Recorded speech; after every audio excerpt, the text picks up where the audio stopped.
Capítulo 4 O Tributo da Fea, Parte 1. O silêncio sombrio e opressor que se seguiu à queda do Capitão Orc foi brutalmente quebrado. Não foi por um grito agudo ou pelo clangor familiar do combate, mas por um som de uma magnitude tão vasta e profana que transcendeu a mera audição. Era uma ressonância cavernosa, um estrondo profundo e gutural que pareceu vir das próprias entranhas da terra.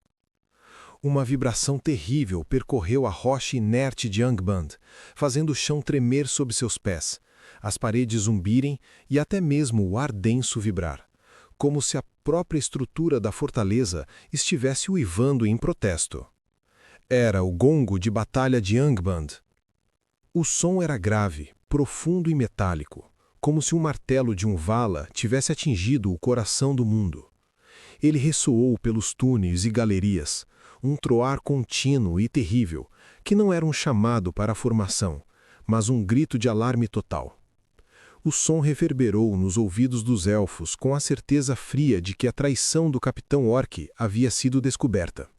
O corpo de Elite jazia inerte, o portão da masmorra estava quebrado, e o inimigo sabia que havia invasores em suas profundezas. O tempo, que havia sido um inimigo sutil, agora se tornava um furacão. O alarme! O alarme está soando! Faelar rugiu, sua voz rouca de urgência, enquanto se apressava para desacorrentar Maedhros. Aeron sentiu o pavor se misturar à determinação. Ele sabia que o gongo chamava os guardas mais rápidos e cruéis, os licântropos, as bestas mais rápidas e falejadoras e os orques mais fortes dos níveis superiores. Hittandir, que havia acabado de injetar em Maedhros e no irmão de Aeron um bálsamo élfico de lucidez e força temporárias, olhou para o capitão, seus olhos cinzentos refletindo a aceitação do destino. As palavras que ele havia proferido no juramento solene sobre o preço da esperança voltaram a assombrar o corredor frio. O som do gongo era a voz de Morgoth, um ditado final: "Vocês não sairão daqui." A fuga se transformou em uma corrida desesperada pela escuridão. O grupo agora era um fardo de carne fraca e dor. Aeron, o capitão, liderava, arrastando o corpo quase inerte de Arandir, seu irmão ou amigo, sobre o ombro, recusando-se a deixá-lo cair. O corpo de Arandir era frágil, um peso de osso e pele, mas o fardo emocional de Aeron era imenso. Faelar, mesmo exausto pela luta, sustentava o corpo de Maedhros, o mestre artesão. Maedhros, embora impulsionado pelo bálsamo de Hittandir, murmurava incoerências e se movia com a rigidez de um autômato. Seu conhecimento estava salvo, mas a sua mente ainda cativa. Myrdan, o rastreador, que deveria guiar, agora mancava gravemente, sua perna quase inútil devido ao ferimento. A cada passo, ele lutava contra a dor excruciante, mas se recusava a cair, usando seu instinto para apontar as viradas mais promissoras dos túneis. Hittandir, o curador, era o mais fraco fisicamente, mas sua mente estava totalmente focada. Ele fechava a retaguarda, seu cajado de teixo agindo como um sensor para a vibração da aproximação do inimigo. A urgência era uma marreta constante. Eles abandonaram a discrição pela velocidade, mas o ritmo da fuga era ditado pelos mais lentos, os prisioneiros. O cheiro de suor, sangue élfico e o pavor dos cativos misturava-se ao ar frio e úmido. Aeron forçava a si mesmo a ignorar o murmúrio dos muitos que haviam deixado para trás. A voz de Maedhros, sussurrando sobre as fórmulas de forja que precisavam ser lembradas, era a única justificativa para a traição que ele havia cometido contra a misericórdia. O peso dos fardos era o peso da esperança. O eco do gongo ainda não havia morrido quando a perseguição se manifestou, não com o som de orcs lentos, mas com algo muito pior. Os túneis estreitos e escuros amplificaram os sons terríveis de patas e rugidos. Eram os licântropos, os cães demoníacos e lobos mutantes de Angband, cuja velocidade e faro eram incomparáveis, e que farejavam o sangue derramado de Myrdan e o suor do medo. O rugido grave e seco de uma matilha de licântropos ecoou, vindo da direção das masmorras, e estava se aproximando com uma rapidez aterradora. O som de suas patas secas e rápidas na pedra molhada indicava que eles haviam encontrado os rastros dos elfos. Eles também podiam ouvir o grito agudo dos orcs de assalto que os seguiam, armados com lanças e furiosos por terem sido surpreendidos. "Eles estão perto, capitão", ofegou Myrdan, sua voz rouca de dor. "Muito perto. Não podemos vencê-los com os fardos." O ardor da perseguição atingiu o auge do desespero. Fëalar tentou criar uma barricada rápida com restos de pedra e sucata de ferro, mas os sons da matilha estavam quase sobre eles. A velocidade do inimigo era tal que o delineamento seria alcançado antes de conseguirem subir para os túneis superiores e muito menos para o poço de fuga. Eram soube que o fracasso estava a poucos passos de distância. Sua única opção era encontrar o túnel de subida vertical, o buraco de drenagem por onde haviam entrado. Guiados pelo instinto de Myrdan e pela memória de Éron, eles encontraram a câmara de acesso. Era um pequeno nicho de pedra que dava para o túnel de subida vertical, o buraco de drenagem que levava à muralha de ferro, onde Hittandir havia aplicado o glifo de esquecimento. O alívio foi imediatamente substituído pelo terror paralisante do impasse. O túnel era estreito e só permitia a passagem de um elfo por vez, e a subida exigia o uso das mãos e dos pés, lenta e metodicamente. Com 2 prisioneiros praticamente imóveis, um guerreiro exausto e um rastreador gravemente ferido, a subida se transformou em uma condenação. Arandir teria de ser içado por cordas, e Maedhros, guiado. A matilha de licântropos chegaria ao túnel muito antes que o primeiro elfo pudesse atingir a metade do caminho. Fëalar olhou para o túnel, depois para os prisioneiros. "Não há tempo, capitão. Levará horas para içá-los. Os lobos estarão sobre nós em menos de 5 minutos." Éron encarou a escuridão do poço. A missão estava em risco de falhar no último obstáculo. A esperança não podia ser salva se todos morressem ali. O sacrifício que Hittandir havia profetizado era inevitável. Alguém teria de ficar para trás. Foi então que Hittandir, o curador e escriba, que havia permanecido em silêncio focado ao longo de toda a perseguição e do combate súbito, deu um passo resoluto à frente. Seu movimento foi de uma calma austera, contrastando com o caos e o sangue que manjavam a pedra. Seu rosto magro e anguloso, tipicamente expressando a serenidade do estudo, estava agora iluminado pela luz espectral e fria que emanava da ponta do seu cajado élfico, uma asta de madeira antiga polida pelo tempo. A dor silenciosa pela perda temporária de Myrdan e a visão do horror indescritível que espreitava nas masmorras o haviam transmutado, fortalecendo-o com uma resolução fria e sobrenatural. "Capitão", disse Hittandir. Sua voz era calma, clara e perigosamente serena, estranhamente não afetada pelo pavor denso que pairava nos túneis após o confronto. "Eu disse a vós no juramento que o preço seria pago. A hora chegou, e o sacrifício deve ser o meu para que o juramento seja cumprido." Aeron tentou intervir, o pragmatismo e o medo da perda lutando em seu peito. Sua voz estava mais áspera do que o metal frio. "Não, Hittandir. Sua sabedoria e conhecimento de cura serão desesperadamente necessários no sul. Precisaremos de ti para curar a mente e o espírito de Maedhros, para trazê-lo de volta à luz. Minha sabedoria é mais necessária agora para selar esta passagem de forma irrevogável", replicou Hittandir, respondendo com uma autoridade tranquila que Aeron raramente vira no escriba, um homem mais acostumado aos pergaminhos do que à batalha. Ele não era, de fato, o mais fraco fisicamente da companhia, mas sim o mais forte nas artes arcanas de contenção. Enquanto Fëalar era a força bruta e direta com a espada, Hittandir era o mestre incontestável das runas de proteção e destruição, um conhecimento terrível e profundo que lhe guardava para os momentos finais e desesperados. O escriba prosseguiu, articulando sua lógica fria e implacável. "Myrdan está ferido, sim, mas com a minha instrução ele pode ser curado no sul. Fëalar é a força, o pilar de aço, vital para carregar os fardos mais pesados. O senhor artífice, Ele precisará de vós, capitão, para ser carregado e protegido no caminho.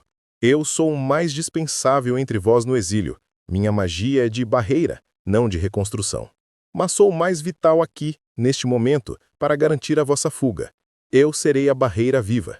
Ele então os lembrou de suas próprias palavras proferidas no momento solene do juramento, quando prometeram resgatar Maedhros e a esperança. Se for para salvar a arte e a vida que ainda nos restam, alguém de nós terá de permanecer na escuridão. Ritandir não estava propondo apenas um bloqueio físico temporário de pedras e escombros, mas sim uma destruição rúnica, mágica e permanente que faria o túnel entrar em colapso sobre si mesmo, selando a passagem de forma catastrófica. Isso daria tempo precioso para que os fardos da esperança, a vida de Maedhros, fossem içados para a segurança. Ele estava pronto para trocar sua vida pela certeza da fuga de seus companheiros. Capítulo 4. O Tributo da Fea, Parte 2. A decisão de Ritandir foi um raio de aceitação, fria e inevitável, no instante em que o som seco dos passos dos perseguidores no túnel se converteu em um rugido gutural e estrondoso. O som era a própria materialização da perseguição, um coro de pura ferocidade que pertencia aos licantropos mais bestiais do exército de Morgoth, vindo do corredor adjacente. Não havia mais tempo para o luto silencioso que deveria acompanhar a falha de uma missão, nem para a vacilação covarde que a sobrevivência instintiva suplicava. O fracasso não era uma opção. A única ação permitida era a conclusão. Airon, o capitão Noldo, sentiu o ar vibrar, espesso e frio com a proximidade do mal. O pelo dos licantropos já roçava nas extremidades de sua audição élfica, e o cheiro de suor, metal e carne suja de orc se misturava ao odor canino e úmido das bestas homem. Ele girou sobre os calcanhares, a lâmina em sua mão tremendo menos de medo e mais de pura adrenalina e frustração.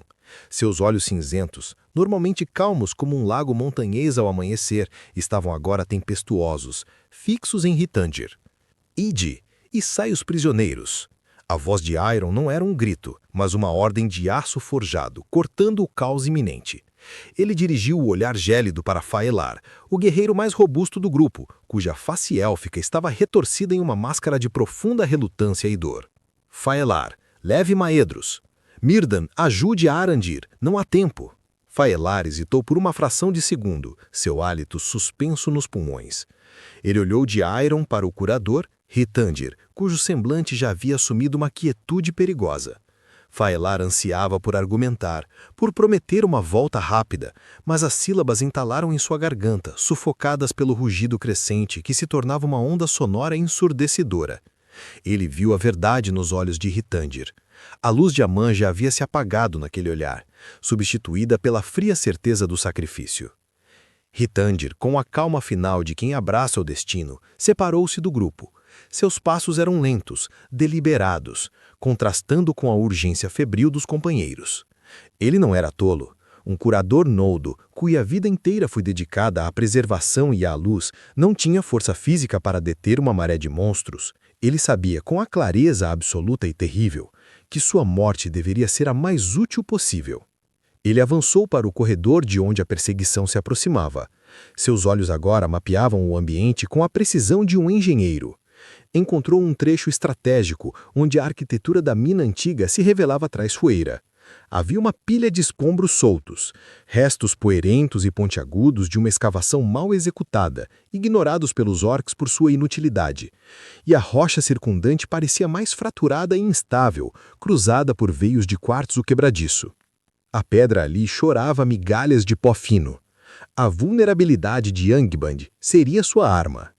Ali, ele ergueu o seu cajado, um pedaço de teixo antigo e simples, que nunca havia sido manchado com o sangue do combate, apenas com resinas curativas e a poeira das estradas.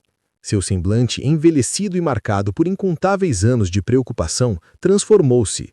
O cheiro familiar de ervas curativas e papel antigo que o rodeava, o aroma de uma vida gasta em estudo e auxílio, foi subitamente substituído por um cheiro acre e picante, como o ozônio e metal recém-forjado, o odor inconfundível da energia élfica bruta liberada. Era uma fragrância de poder que irradiava da própria essência, um odor que fez os licantropos, que estavam entrando no corredor, soltarem um som de hesitação, um miado assustado, antes de retomar a fúria. Eles farejavam o perigo atavíco. a luz de Amã em sua forma mais destrutiva. Hithandir, que a luz de Amã vos proteja! A voz de Iron era agora um sussurro rouco, mas o curador não olhou para trás. Ele estava em outro plano de existência, focado na terrível tarefa. Com uma urgência final que contradizia a sua idade, Hithandir começou a entoar um canto de poder em um dialeto noldo antigo e esquecido.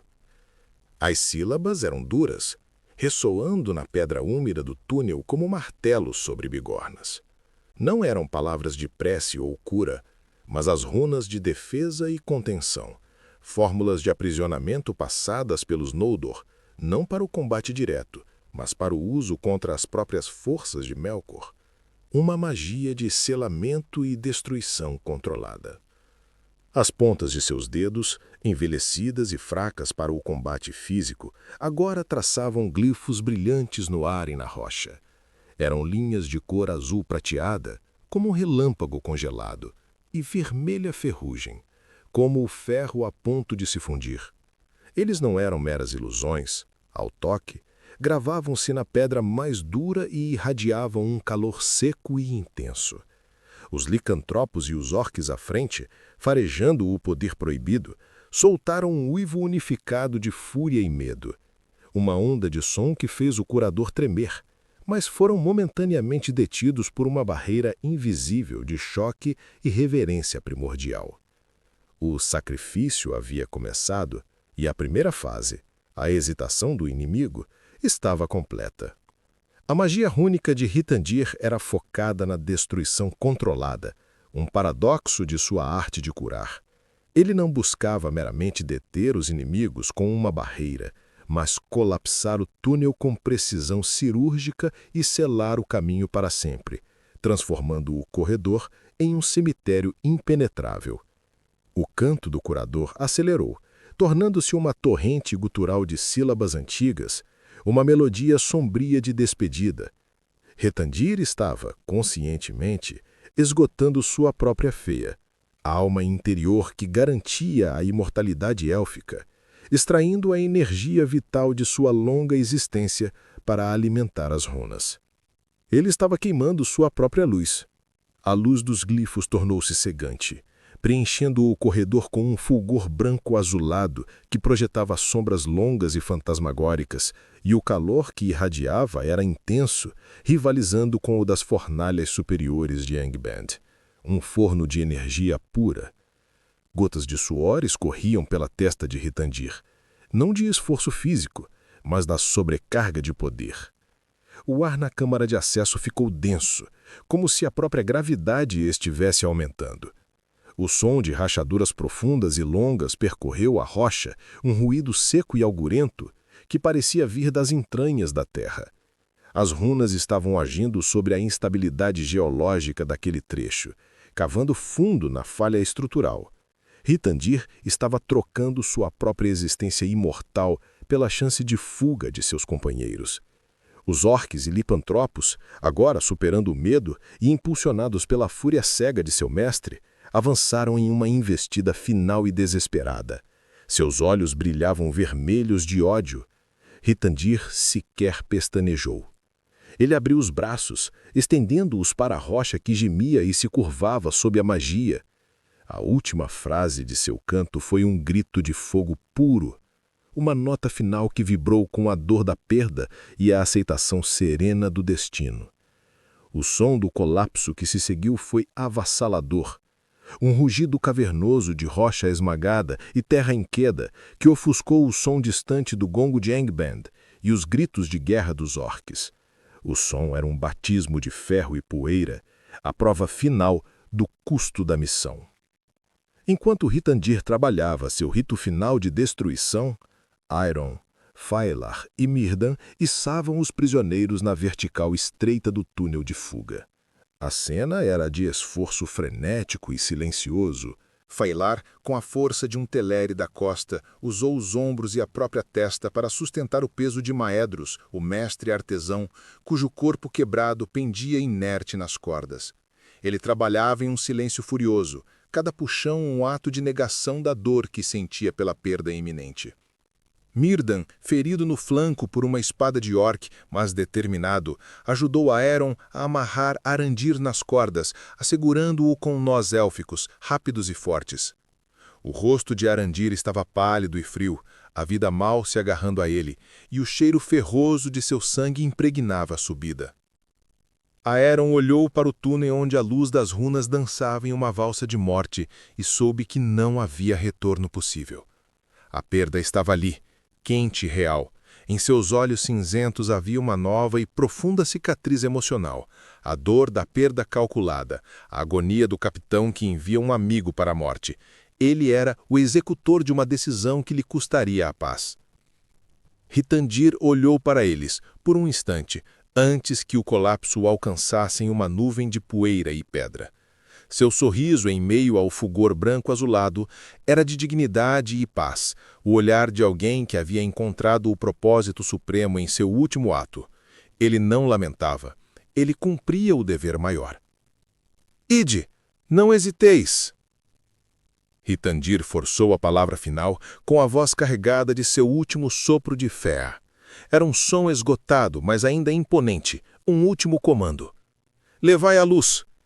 Dizei-lhes que o preço valeu a pena! O capitão Noldo assentiu, incapaz de falar. Sua garganta estava seca, o peso de Arandir e o do sacrifício eram insuportáveis. Ele apenas cerrou os dentes. A subida começou em meio ao terror e à fúria da Terra-média. O grupo ascendeu sob o som ensurdecedor do colapso. O túnel de fuga tremeu violentamente, uma convulsão de pedra e terra.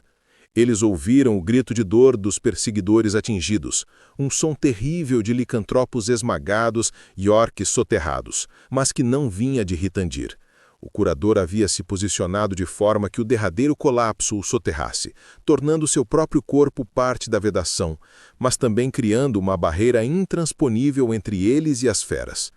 O sacrifício de Hittandir havia sido perfeitamente calculado. O túnel estava selado, a perseguição aniquilada na câmara de acesso. A subida foi uma agonia de esforço e medo. O túnel era estreito, a rocha áspera e cortante.